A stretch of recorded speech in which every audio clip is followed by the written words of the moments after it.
everyone, welcome back to Outer Wilds. I'm heading back to the 6th place. Oh, blimey, that was lucky.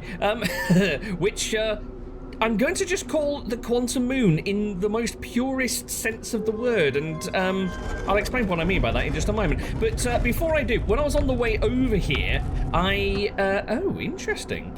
The towers arrived in the same spot, but facing a different direction. It's novel. Yeah, when I was on the way over here, I did just stop off at the Quantum Moon mimicked Dark Bramble to just experiment. I fired another little scout directly at the Quantum Moon as I was taking a picture of it, and scouted around for a little bit when I was out in the open, and found that it had once again found its way to Solanum's corpse. So it looks like that's a bit of a default entry point. I was having a little bit of a debate with this with Eku over in the comments of the last video. Thank you very much as well for everybody that's been commenting along the way. I know I keep saying it, but I really, really do appreciate it. Now, what I meant by this being the Quantum Moon in the purest sense, I think much like the Nomai's instruments, I feel that even the Quantum Moon can't get a proper reading of what the Eye of the Universe actually is.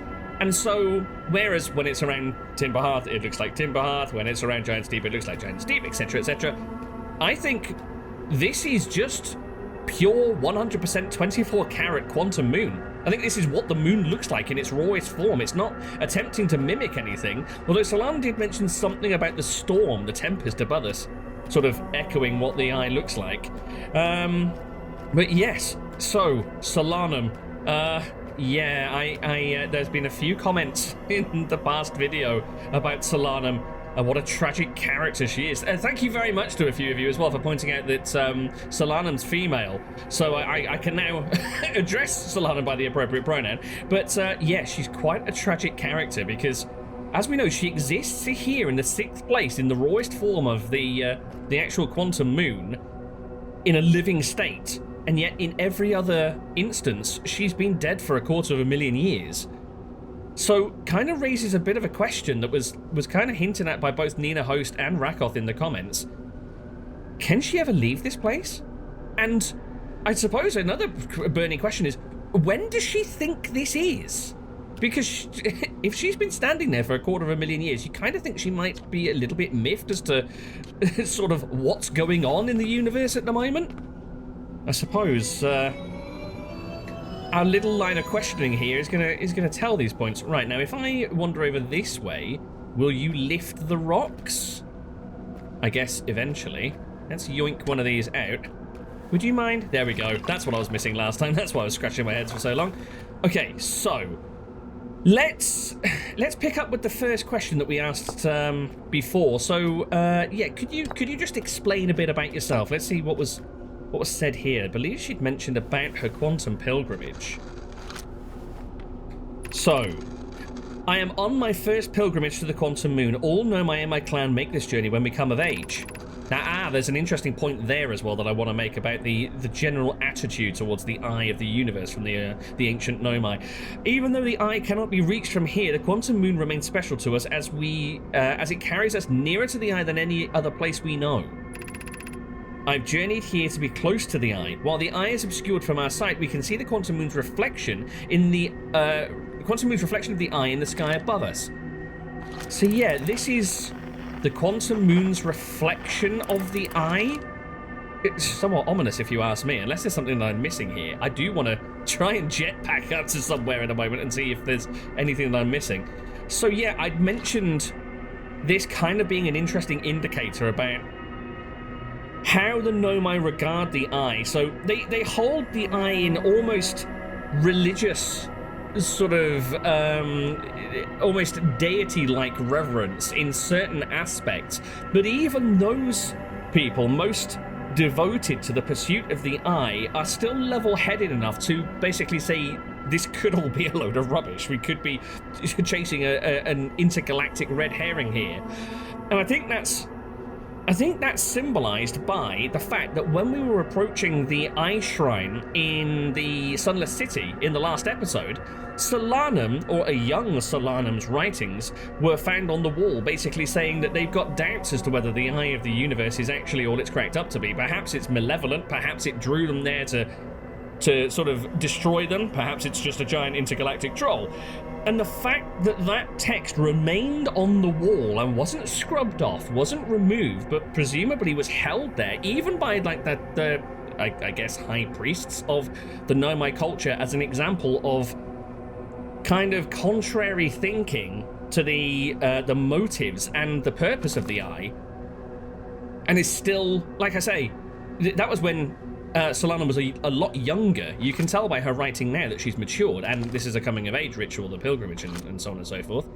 The Nomai obviously weren't in a hurry to sort of quiet her or sort of squash dissent. They were treating it with equal sort of equal respect to other theories. I kind of know what I'm saying, but the Nomai were quite a level-headed race. That's basically what I'm trying to say. Okay, so that's her description, her explanation of herself. What happens if we go to identify? Can we get a more general description of sort of who she is and where she's come from? I'm really intrigued as to what she thinks of us. I think explain and identify me is going to be an interesting line of conversation. I am Solanum, a Nomai. My clan arrived in this star system before my birth, and now we call it home. Oh. Okay. No more detail than that. Right, interesting. So that's you done. So identify... Oh. What were you doing? Oh, I think she was just erasing the last text. Okay. So, you mentioned that this pilgrimage is a coming-of-age ritual, so can you please identify where we are, if you don't mind? I don't dare presume that I've actually cracked all there is to crack about the Quantum Moon. This is the Quantum Moon, where we both are standing. Despite also orbiting other celestial bodies, the Quantum Moon is the Eye of the Universe's moon. Oh! Well, that's something else I wanted to say as well. The fact that Solanum is present here, breathing or otherwise, but also on every other moon, kind of does lend credence to that little explanation that was way back on the Timber Hearth Observatory with the quantum rock, in that it does exist in every possible state at the same time. It just presents itself differently to each observer, or each observation, I should say. Okay, so this is the moon of the Eye of the Universe. And yet it just visits the star system that we've just come from? Okay. So let's identify. What about explain? Is there anything more that you can tell us? Have you encountered a quantum shard on another planet? Several, in fact. These shards look the same as the quantum moon's surface does now while at the Eye. Again, I think this is the true form of the quantum moon. From this, we can reasonably infer the quantum moon's natural state is as we see it now, and that the Eye is its primary location. Given the quantum moon is the Eye's moon, it's likely that any characteristics the moon exhibits are also exhibited by the Eye itself. Oh. The quantum moon and its shards, for instance, are quantum. Thus, the Eye is likely also quantum. Oh. Oh, God. That's made it infinitely more difficult to track down, hasn't it? What's to say those coordinates don't change every time I wake up? Oh, God. In fact, the moon is probably quantum because its proximity to the Eye made it quantum. The same way areas surrounding quantum shards that landed on other planets eventually become quantum too. Oh, wonderful. Well, hold on. That's opened up a whole host of questions. Wouldn't that in some way, shape or form, and I'm not going to try and think through the logic now because I don't want to bake my brain, but wouldn't that in some way, shape or form mean that, in a way, every single one of those 9 million scouts that have been launched over the past 20 minutes would have found the Eye of the Universe? Because if the Eye of the Universe is quantum, then it should be, in some plane of reality, in all possible locations. Okay, overthinking. Right, put that down. So, Could you please explain more about the Eye of the Universe, if that's not too much trouble? No, unless you have somewhere to be. I don't want to interrupt your busy schedule. I shouldn't take the mickey because this is infinitely sad. There is fundamental uncertainty throughout the universe. Normally, this uncertainty is only observable on a very small scale. As one approaches the eye, however, that uncertainty grows enormously. The quantum moon probably exhibits macroscopic quantum behavior because of its proximity to the eye. Shards that broke off from the quantum moon have a similar effect, as I imagine you've seen elsewhere in this star system. Now, this is interesting. Okay, that makes sense. I suppose Solanum is supposing that because we're here on the quantum moon, we're obviously sort of from a spacefaring race. That's a fine assessment, I must say. Conscious observation forces a quantum object to collapse to a single possibility. But what would happen if a conscious observer somehow entered the eye itself? Well, why don't we go find out? Over time, this has become my clan's greatest question. Yeah, I mentioned before, I can imagine that tracking down the Eye of the Universe has kind of become this clan's sole reason for existing. Okay, can you identify the Eye of the Universe? We are orbiting the Eye of the Universe now, although we cannot see it, only the quantum moon's reflection of it. The Eye is older than the universe itself, and my clan believes it dwells in an extremely distant orbit around this star system. Okay. Much of that we've picked up elsewhere. Now I think this is going to be a very, very interesting element of conversation here. So let's see. Identify, explain. Are you able to identify? Yeah, I'm getting there, Solanum, don't worry. Are you able to identify what I am? Does Solanum have knowledge of that strange little blue-green tadpole creature that was crawling out of the waters with the 4 eyes? And if she does recognize us, or our race, does the fact that we've evolved so much, will that register with her? I've never met one of your kind before. It's an honor to speak with you. I particularly admire your 4 eyes. Well, thank you. You're too kind. There are many questions I would ask if I could comprehend your language. You have my gratitude for understanding mine. Oh, please, Solanum, you're obviously vastly more intelligent than I. Please work out a way for me to communicate with you. No, I didn't want to do that. I wanted to do that. So can you explain me?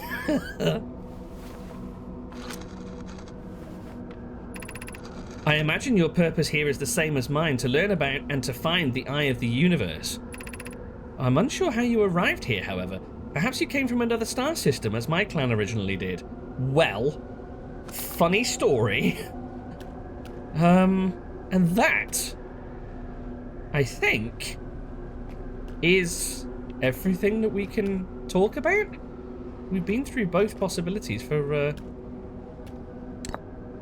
all combinations of stone, haven't we? Just make sure I've not missed anything. Yep, I think that is everything. I'll just very briefly run these stones through, just to make absolutely sure.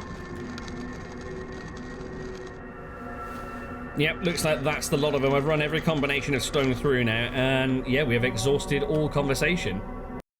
Nope, not by a long shot.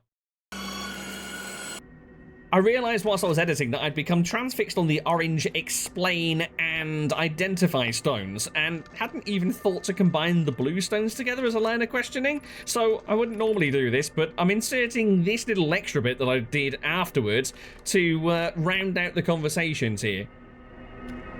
So that's all the combinations with an explain or an identify, but what happens if we use these together? So you and the Eye of the Universe? Oh, there is more!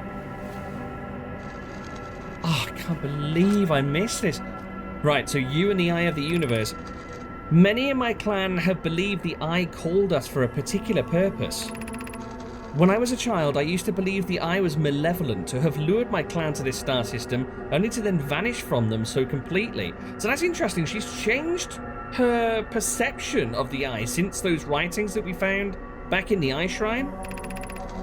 But I don't fear the eye anymore. In fact, it became my fondest hope to see the eye itself someday, but I fear this may be beyond my reach. You may think I'm strange, but I have a hypothesis that I may not be entirely alive. Ooh. Perhaps my journey has reached its end.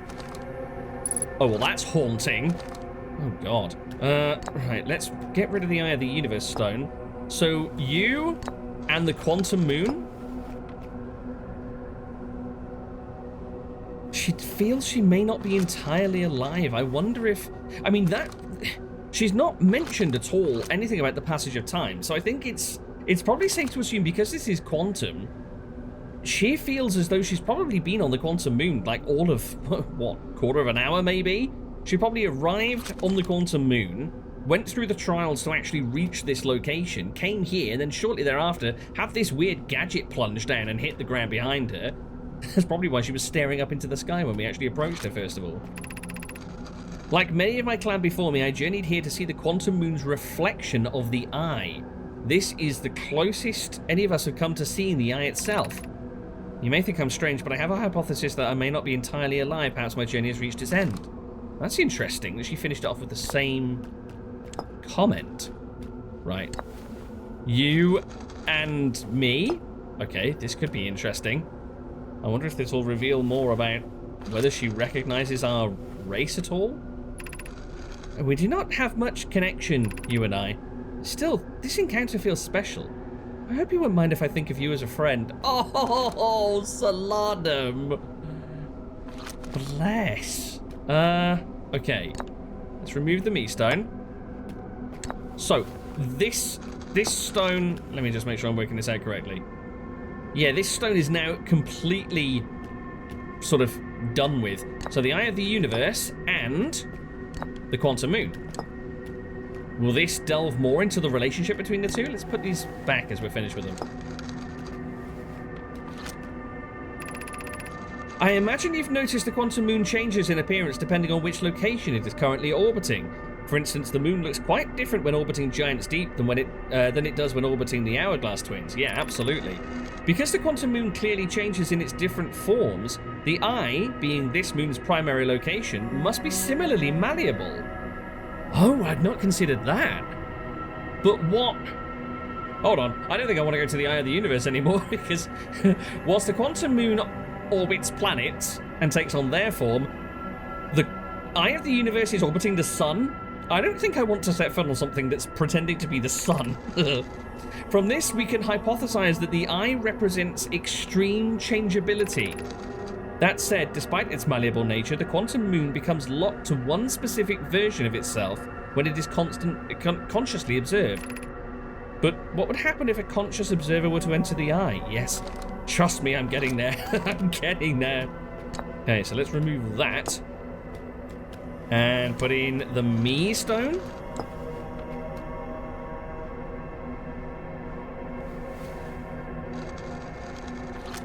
So, the Eye of the Universe and me. This could be interesting. Suppose you could reach the Eye of the Universe. Would you try to enter it? What do you imagine the effects of a conscious observer might be? Well, I mean, if the Eye of the Universe mimics things that it's in close proximity to, much like the Quantum Moon does, then I assume we would see one version of many that it could possibly be. Okay, so that is the Eye of the Universe stone fully done and dusted, I think. Did it go up there? Yeah, it looks like a good fit.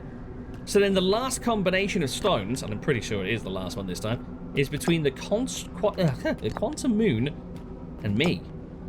I wonder if Solanum's going to comment about our presence here, and I bet she's probably going to say, she's probably going to comment on us essentially walking the path of the pilgrimage. Is this your first time on the Quantum Moon? It's my first time here. If you've come here looking for answers, I hope you find them. Oh, wow. I don't know if I feel better or worse after that. So, Solanum, I would love to be able to ask if you want to try and join me in escaping this place, but yeah, we're kind of at a bit of an impasse here. Oh, that's absolutely tragic. Like I said, the thing is, her ship doesn't seem to appear here on the Quantum Moon. Which sadly, let me just do a couple of spins in case something appears. No, it sadly means that she would need to follow me into the tower to travel to one of the other instances of the Quantum Moon to get on her ship. But of course, in the other instances, she's been dead for 1/4 millennia. Oh. No, hold on. 1/4 millennia. That doesn't work. 1/4 million years. Right. Only other thing I could try. Whoa, hello. This is taking me to a place. Oh. That's sad. Yeah, that pretty much confirms it then. Oh, and of course, she moves every single time, doesn't she? Just to try and creep me the hell out. Oh, Solanum. I don't know what's better. I don't know whether to live for infinity in such a bizarre, trapped, enclosed state in a bizarre, barren landscape, or to have actually died with the rest of her race. Probably the latter, I'd imagine. Okay, something else that I do really quickly want to try before this loop comes crashing to an end. I'm aware that the Ash Twin approximation, or whatever we want to call it, if I can actually get there, is the only one where we can actually go to the North Pole oh my word, does the Ash Twin even still exist? Why do you deny me so, game? Right, what's going on? Has something happened to... Am I missing something? Maybe this position that the tower is currently in does not exist on the Ash Twin approximation. So let's... Because I'm pretty certain that the tower lands, in the loosest possible sense of the term, in the same place geographically on each one of the Quantum Moon's mimic realities. So maybe the place that we were trying to land the tower doesn't exist on its approximation of the Ash Twin. So what I'm basically trying to do... Come on, sandy ground, please. Right, something's up here. Why can I not get the Quantum Moon to go to Ash Twin? This is bizarre. Right, I might start a new loop here, because otherwise I'm going to be going round and round in circles for a little while. There is something that I just want to try when we can get back to Ash Twin. Right, I have pinpointed the Quantum Moon whilst it's actually around the Hourglass Twins, just to make absolutely sure the thing doesn't fly away again. And there's a reason I specifically want... Jesus, hold on. Okay, that was a complete fail. There's a reason I specifically want it to be around Ash Twin. The northernmost position where the tower had to be... Sorry, southernmost position. Northernmost position where the tower had to be located in order for us to actually be able to transition our way. There we go. It launched the probe again. It's landed right next to Solanum. Poor creature. We had to do that on the Ash Twin because that northernmost position doesn't actually exist on any other of the mimic planets. So it got me... Wait. Hold on. Wait. Why can I... Wait. Confusion. Hold on. What's going on? Why can I now not go north? What did I miss? Wait, maybe... Have I misunderstood? Did I... Was I on the South Pole? No, maybe... No, Solanum's on the South Pole. Right, I'm slightly confused here. Maybe it was... Oh, maybe I completely misunderstood the challenge. Wait, my ship's moved. Maybe I totally misunderstood the challenge last time round. Maybe the challenge wasn't literally just to come here and... Right, I'm confused. Maybe my goal was to creep my way up the planet to eventually get as north as possible. So, right, I'm towards the South Pole now on Giant's Deep.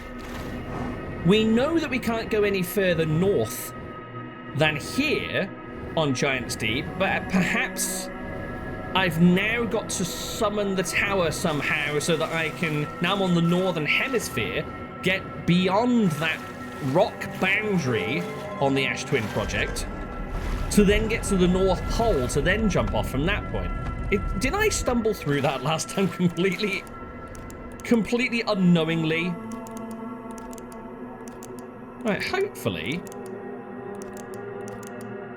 No, it's... Oh, there we go.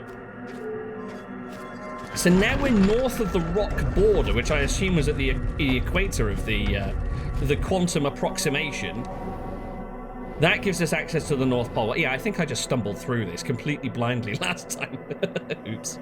So, I might start making sense soon. What I want to do is just basically see if I can land on any of the other planets where we previously found the North Pole was blocked off, just to see if anything's there. For example... Oh, hello. Yeah, what's at Timber Hearth North Pole?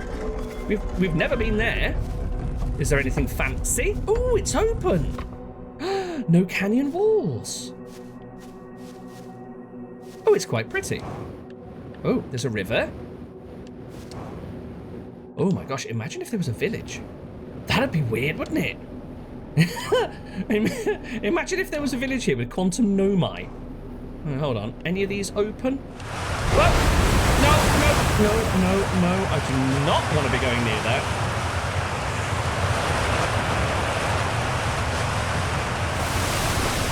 That would definitely be a bad time. How very cool. Oh crap, yeah, I forgot about fuel. And my ship is in the southern hemisphere, isn't it? Okay, fine. Let's head back to the North Pole. A little spin? No, that's not where I want. Tower? Tower! Right, anywhere else we can go? Just for the S's and the G's. I'm wondering if there's like a little quantum tower on... Oh, it's Brittle Hollow. Now, what's at the North Pole on Brittle Hollow? What is at the North Pole on Brittle Hollow? I'm trying to remember now. Oh, it's a little polar area with a what are you? Oh, yeah. Okay. A little tree. Okay, nothing much has changed there. Fine. Oh, wait. Okay, I thought I'd managed to block myself out of the North Pole area then. I'm really interested to see what might be at Giant's Deep, because of course on the North Pole of Giant's Deep you've got that enormous tornado shrouding the tower... Shrouding? That's not even English. Shrouding the Tower of Quantum Knowledge. Oh, time to find out.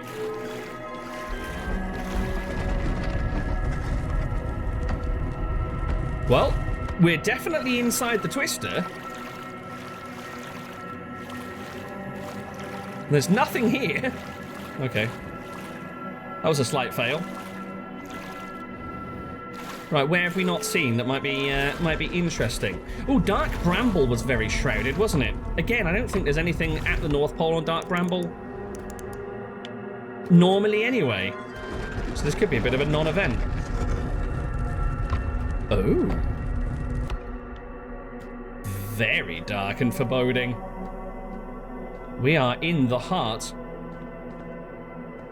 of the Bramble mess. I feel like I feel like it's nice to have done this purely for the sake that I can say that I've been there, but there's not really anything to see. I think I've been everywhere now, haven't I? Yeah, okay. Right. time for a new loop, and time to see if we can't crack this little final mystery. So I think it's time I had another crack at Ash Twin, and specifically these two towers here that are slowly beginning to reveal themselves out of the sand. I've got a little bit of an idea of how I might be able to actually activate or get on board the transporter that should take me back into the core of Ash Twin. But yeah, we need to just give it a little moment to get some of that sand cleared off. In the meantime, though, I suppose we should address the elephant in the room. For those in the know, there's been quite a protracted debate both on the YouTube comments and over on the Discord as well about what should happen when I reach the end game, because it's apparently, from what I can gather, two schools of thought on this, that I should either look to complete the main game and then go back and start the DLC, Echoes of the Eye, because it can apparently be done at a later point, or I should back off of completing the main base game and go straight for the DLC and then wrap everything up all at once. And I'm not entirely sure how I want to play it at the moment. Right, bear with me 2 seconds, let me just reacquaint myself. So that is for Ember. This is the one that we want to hold tight for. So let's just park our little rocket ship here and take a little wander over the sand. So, in fact, what we could do whilst the sand's rising, let's take a look at our rumours board, because that doesn't progress time whilst we're in here, so we're not losing our spot. Oh, the 6th location. Oh, I hate it for Solanum.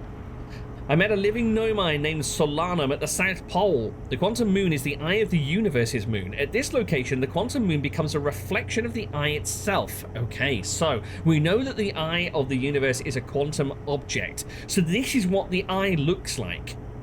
So interestingly, it's passed all of its properties, its quantum properties and its appearance over to the quantum moon, which has then gone off and spread some of its quantum shard rock amongst other planets and created the quantum areas on those other celestial bodies. But this is essentially what the eye of the universe looks like.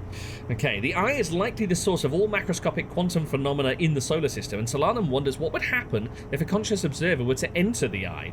Well, hopefully we might get an opportunity to find out. We'll see. Okay, let's head on over to the tower. So yes, it's a bit of a debate on how I actually approach the whole situation. This is all assuming, of course, I can actually get into the bloody Ash Twin. So, the door to the Ash Twin project teleporter is arriving now. Last time we were here, you'll remember, we had a bit of a problem because there's a glass roof that smashed through on top of this thing. It meant that every time the sand column from Ember Twin passed overhead, we got sucked straight off of the teleport pad before it reached that nice little 5-degree sweet spot that it needs when pointing towards the center of mass of the body that we're teleporting to.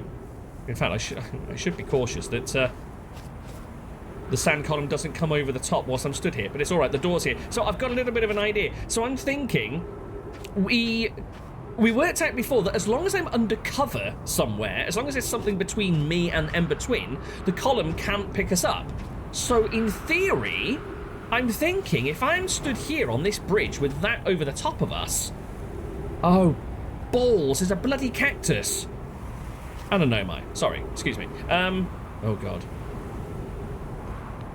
Ooh.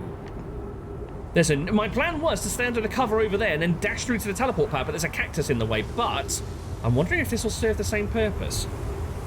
So I'm thinking wait here until the sand column is way over us and the pad activates. I'm just hoping I can, if I thrust down as well, hopefully, let's give it a try. Oh! It worked! Oh, shit! This is Ash Twin Project. Oh, incredible. Oh, incredible. And the whole spinny sky thing makes sense now. Is that chamber? Wait, hold on. Oh, that's where we've been seeing. That's the projection pad. That's what we've been seeing. It looks a lot brighter. Now I'm here in person. Oh, what? Oh, hello. Why are you all glowy like? Does that... Hold on, I thought these things were one way. Yeah, that's got a white hole core in it. Is that trying to... I don't want to go near it, but I've never seen a pad glow like that. Anyway, I should probably not be wasting time, because I've already had to burn a few minutes waiting for the sand to uncover this, so I've probably only got about 15 minutes to go. Right. So, look at this. Oh, hello, that was falling off. 1, 2, 3. This is what we've seen. This is the projection pad. Oh my word. Right, what have we got here? 9 minutes, 16 seconds ago, received data from previous cycles. So does that mean we're 9 minutes into the 22? We've only got 13 minutes to go. Okay. Masks receiving data from probe tracking module, Giant's Deep memory statue, Timber Hearth memory statue. Yeah, so that's the probe, me, and, well, Gabbro and me. 13 minutes until end of cycle transmission. Okay, so this collates the data from the probe and end of cycle transmission. Transmission of what? The contents of this into the past? Oh! Wait, do I even need to worry? Wait a minute. Do I even need to worry about my time running out? Because if I'm in here, will I get transported back with the rest of this kit? Right, so does anything happen if I actually approach these masks? No, it doesn't look like it, but this is the storage medium. This here is the storage medium for each mask. It looks like it's almost on a rail. Can these things go up to the top? Okay. So this is the projection pool where we've come through a few times, except like I say, it was a lot darker, so we could only see the light from the mask. That's obviously the energy collector that's ready to suck the energy in from the sun going supernova, and then of course all the sparkly spanklies are the core made from the stuff that's in the middle. Oh my god, look how much writing there is. Holy crap. Oh, interesting that there's a memory statue here as well. What's that one for? Right. Oh, there's so much here. Oh my god. All this text, plus we've got 1, 2, 3 tablets to read. There's another computer here. Wait, what's this for? What's that ball for? Where's this going? What does that activate? Who am I? Where is this? What?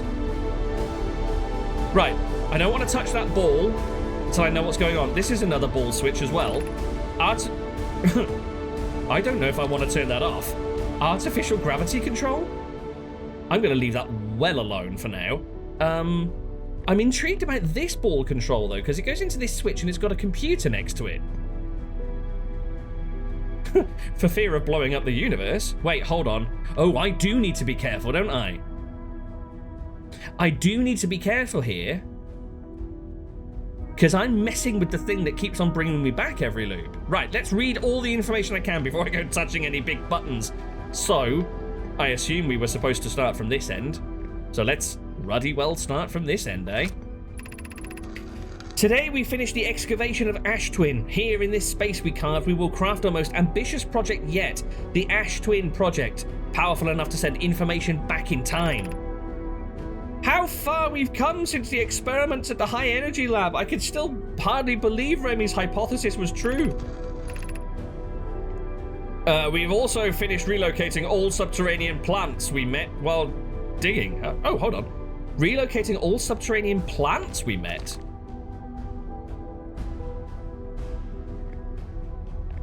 Wait, what? What plants? Are these special plants? Are they of note? Are these the ones that they use for oxygen? Surely not, because they... Maybe it's these. I don't know. Maybe it'll become clear if I continue reading and stop procrastinating. We'll need to keep our eyes on how significantly we've altered the environment here. So, yeah, this kind of goes into what I was explaining before. They definitely were conscious of how much change they were leaving behind. Poke just sent the warp core for the final tower to us from the Black Hole Forge.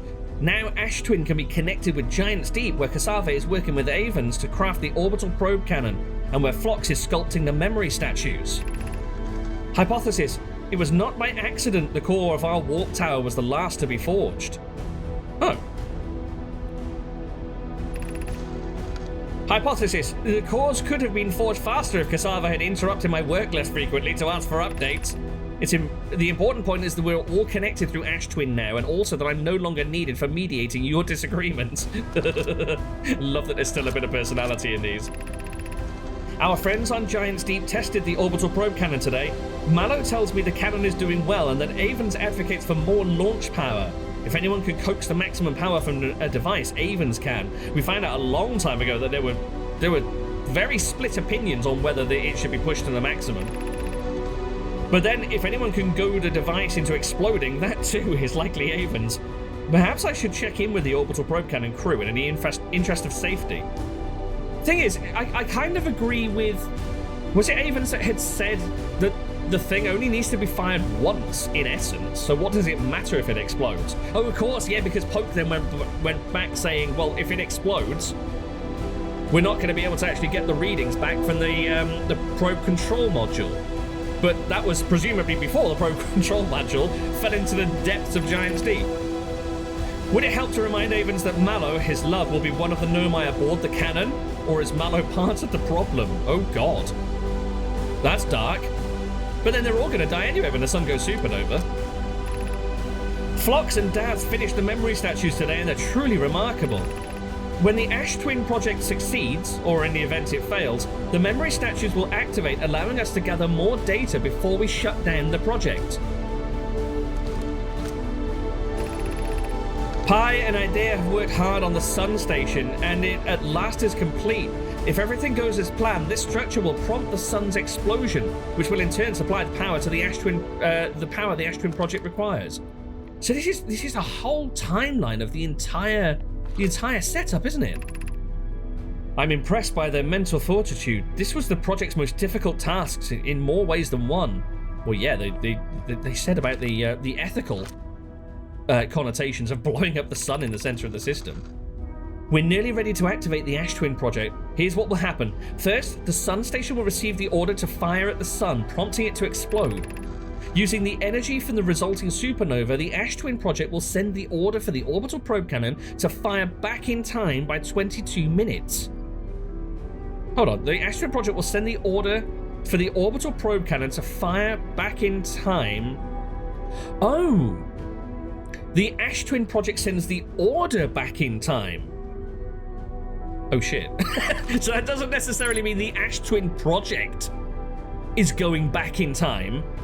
Merely the order to fire on a random vector. Oh dear. So time very much is still of the essence. Exactly 22 minutes after these orders are received, the Sun Station will again trigger the supernova to send the probe data from this cannon launch back in time. Ah. In total, each cycle created by the Ash Twin project will last precisely 22 minutes. We can end this cycle at will by not ordering the Sun Station to fire. Okay, so my description last time has been pretty accurate so far from what I can gather, except it's not the Ash Twin itself that physically moves back 22 minutes, merely the order to fire the Sun Station. These words are difficult to write. The Sun Station did not work. Suppose we redesign the Sun Station to generate... Oh, this is Pi. Suppose we redesign the Sun Station to generate power of that magnitude. A supernova is still our only viable option. This is easier expressed than accomplished. You can wait for the sun to explode on its natural timeline if you prefer, Idea, but you'll need to find some way to halt our aging process. Oh man, you should have just gone to the 6th place. Oh my days. I believe we can still find a way to create a supernova, my friend. Don't lose hope. However, this is the closest we've ever been. The Ash Twin project is theoretically sound. We're only unable to power it. Perhaps there is another way. We are halting our research into creating a supernova for this moment. A comet has newly arrived in this solar system, and we're anxious to explore it. It's been a very long time since we last explored somewhere new, so we're excited to welcome this comet. Imagine what knowledge might be gained there. Oh god, if only they knew. It just so happens that they just wrote that at the end of the wall. Strange providence there, I think. Right, so let's take a look. We've got 3 tablets. These are probably just the same tablets as we've previously seen, I would guess. My gratitude for the latest shipment, Onio. Yep, exactly. Yeah, these are tablets that we've seen previously. Giant's Deep one. Yeah, the Brittle Hollow one. Yeah, this makes sense because the different installations needed to be able to communicate with the Ash Twin project. So this is just the other end of those conversations. Oh man, okay, so let's just quickly, oh, well, that was a mistake. Wow, okay, gravity is indeed funky here. Can I get a bearing on how long we've got left? 8 minutes till end of cycle transmission. 8 minutes? Time seems to have absolutely stood still. But then I guess it does whilst we're reading that information, doesn't it? So, wow. Gravity's rock solid here, whereas it was really light before. So this is gravity. What? What is this? I'm kind of afraid to activate this. Am I making a stupid... Whoa, hold on. A thing happened. What is? Caution, you are about to access the core while the Ash Twin project is active. Oh. That opens the core. Wait, where are you? Here you are. Do I want to do this? If I open it, can I close it again? Sincerely hope so. Oh, well. There's that warp core we were after. Right. So, think. Think hard. I think it was Rakoth in the comments before that had said something that had also occurred to me. If we pull the warp core, so the warp core is obviously what the energy from the supernova is being channeled into. If we remove that warp core, that means that the order for the sun station, no, not order for the sun station Defier, sorry, the data will never get transmitted back in time, 22 minutes, which means that the statues, oh, there they are. This is quite disorienting. The statues will never pass their information back to us. What I'm basically trying to say is, if I remove this warp core and the sun goes supernova, is that it? Is the loop broken? Does everybody die and then that's it? Game over? I think this might be the point of no return that has been alluded to in the comments for quite some time. Oh, no. I wanted to read that. Damn it. Hold on. Oh, another one's appeared. Warning, removing the core will disable the Ash Twin project. Oh, I thought another one appeared. Did I? I thought a third ring appeared just now, and I think I just accidentally got rid of it. Right, let's pull that back down.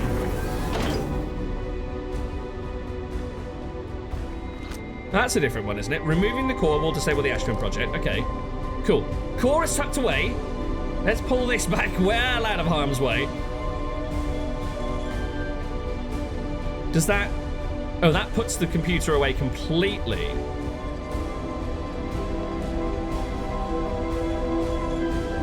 I may have dreamt it, but I feel like there was a third ring that appeared. Maybe it was like there before we activate it.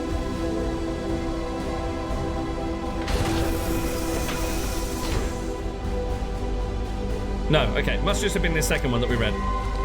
Right, I want to leave things just as they have been for now. I'm also very wait, no, there was another ring that I haven't read.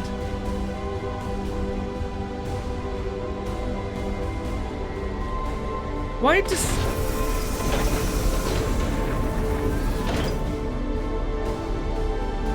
Wait. There. I think.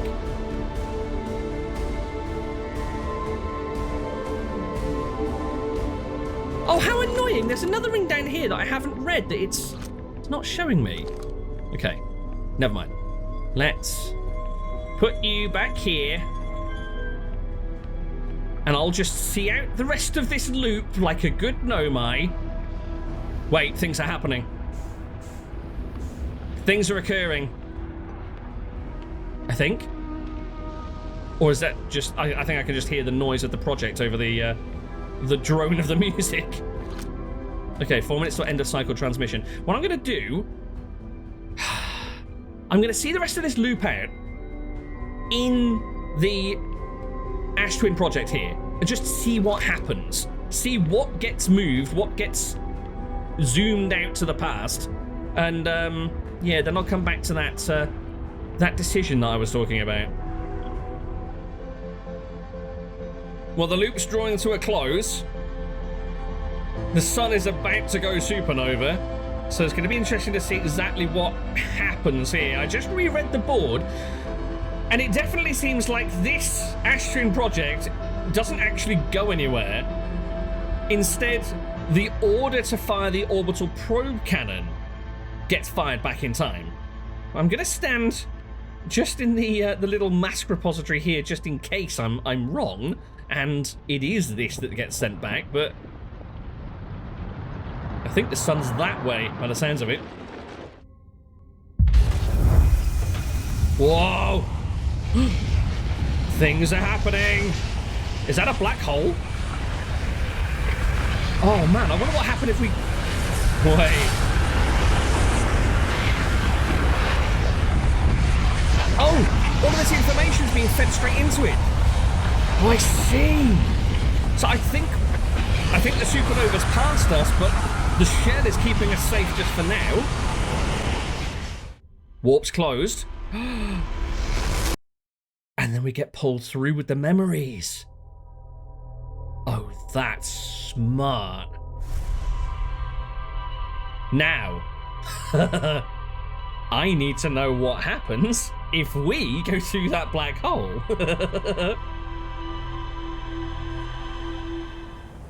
I used the doze off feature at the campsite back on Timberhearth, which I'd not actually touched before, and I've come to around 15 minutes after the start of the loop, so I hope I haven't left things too late, but we should be able to get down with no problem.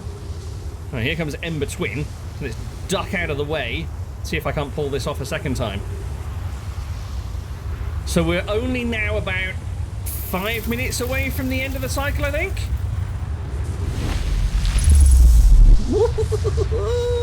Nice. Oh, that's why it was dark. The lights only come on when somebody's here. Well, that makes sense. Okay, so let's just go and check the readings over here. 50 minutes, okay, 50 minutes ago. That makes sense about right. Masks, information received. 7 minutes until end of cycle transmission. Right, so it makes sense. Yeah, it makes sense that the end of cycle transmission is going to be a minute or two after the actual end of the loop. Because it has to wait until the sun's gone supernova to receive the power to actually even begin the transmission. Okay, well, things are beginning to make a lot more sense now in terms of why that thing's powered on. I think if I'm going to do what I think I need to do, I need to come here as soon as the sand reveals the teleporter, nab the warp core out of the center console there, and then use the teleporter to get back, hop in my ship, and go and find the vessel before the loop ends. Because otherwise, that's it. Loop's over. I'm toast. Okay. I'm going to wait here for just a few minutes, just until the end of the next loop, and turn off the gravity, see what happens if I plunge straight into that mystery black hole up there. Just want to say, whilst I'm stood here waiting for the sun to go bang, that this music is epic. This almost tribal thump of the drums and sort of massive kind of crescendo of music in the background. Oh, the sound design in this game is absolutely epic. Every piece of music we've encountered so far has just been fantastic. Oh, I can hear the sun getting louder out there. I don't think we're far off.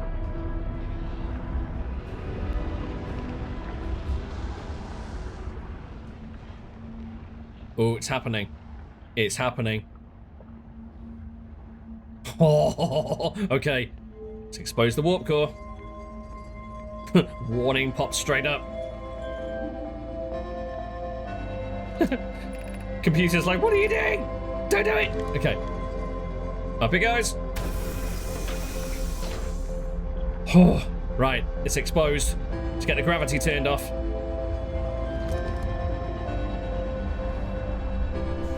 Oh, wow, okay. Oh, okay, this is a lot more spinny than I'd anticipate. Whoa, whoa, whoa, whoa, okay. Stop, stop, stop, stop. Stop it. There it is. So that is the warp core. Oh, man. Presumably there is a button to remove it. I'm taking it. I don't mean I'm taking the warp core. I mean, I take it there's a button to remove it. There is, okay. Don't worry, I'm not mad enough to yank that thing just before the sun goes supernova. I think I've worked out how silly that would be. So now, we just wait for the Big Bang. Wait, can I? Oh, excellent, I can velocity match. Marvelous.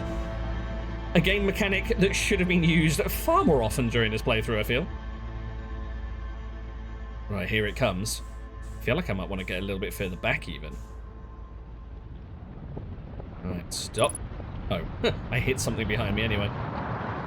Here it comes, here comes the pulse. Woof! Oh man, I'm so nervous.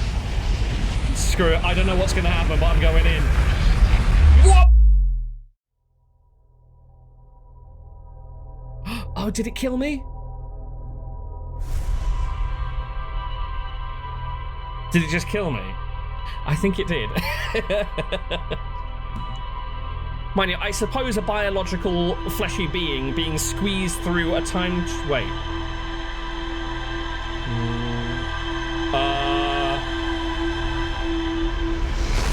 What? Sorry? Oh, that was the... Right, okay. Okay, it just killed me. I thought the blackness was me basically being lost or thrown out of the time loop, but yeah, that would have been the time that I snoozed at the campfire here to get further into the loop. Ah, nuts. Well, I mean, I guess it kind of did the desired effect. I am 22 minutes back in the past. Just, I thought... Oh, I had this bizarre hope that there might have been another me running round.